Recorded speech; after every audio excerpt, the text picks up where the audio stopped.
श्री स्वामी समर्थ सर्व ताईंना। हा जो व्हिडिओ आहे तो वैभव लक्ष्मी व्रत होतं त्या दिवशी माझं शुक्रवारचा, आणि स्वामी समर्थ महाराजांचा प्रकट दिनसुद्धा होता त्या दिवशी। आणि सकाळी लवकर मी 2:30 वाजता उठले होते। 2:30 वाजता उठले होते का उठले होते कारण गुरुवारी संध्याकाळी मी काहीच कामं केले नव्हते। माझे भांडे वगैरे किचनचा ओटा आवरला नव्हता। माझी तब्येत बरी नव्हती।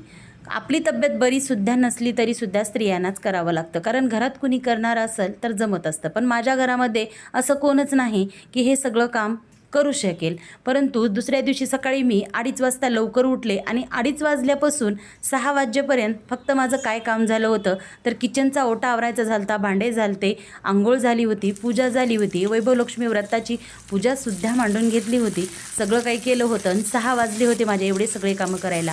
त्यानंतर करून घेतली होती मी भाजी, कारण मुलांचा टिफिन द्यायचा होता। स्वयंपाकापासून आपल्याला कधीच सुट्टी भेटत नाही, भलेही मग ते तब्येत जरी बरी नसेल तरीसुद्धा स्त्रियांनाच करावं लागतं, कारण हे घर सगळं सांभाळायचं आपल्याला हे सामर्थ्य देवानं आपल्यालाच दिलेलं आहे स्त्रियांना।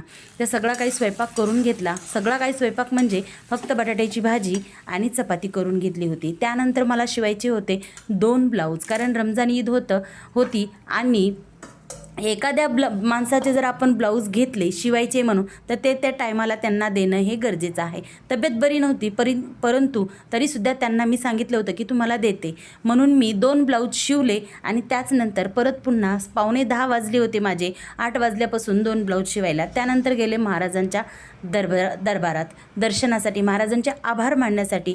जे काही मला ठेवलेलं आहे सुखी आणि समाधानी, जे काही मी 2 वेळची भाकर खाते ती महाराजांच्या आशीर्वादानंच खाते। भरपूर असं बघा मंदिर सजवलं होतं आणि भव्य दिव्य अशी गर्दी होती महाराजांच्या दरबारात। हे सगळेजण महाराजांना आपले जे काही दुःख आहे, संकट आहे सांगण्यासाठी, आणि कुणी आलेलं असतं त्या आभार मानण्यासाठी, कुणी आलेलं असतं आपल्या जीवनातले दुःख सांगण्यासाठी, महाराजांना प्रार्थना करण्यासाठी।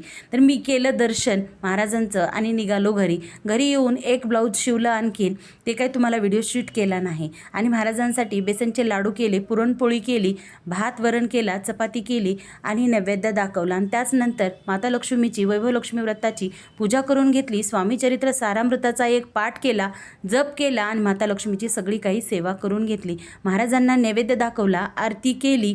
आणि असा होता माझा शुक्रवारचा दिवस। स्वामी समर्थ महाराजांचा प्रकट दिन असा साजरा केला। व्हिडिओ जर आवडला तर लाईक जरूर करा, नवीन असाल तर सबस्क्राईब करा।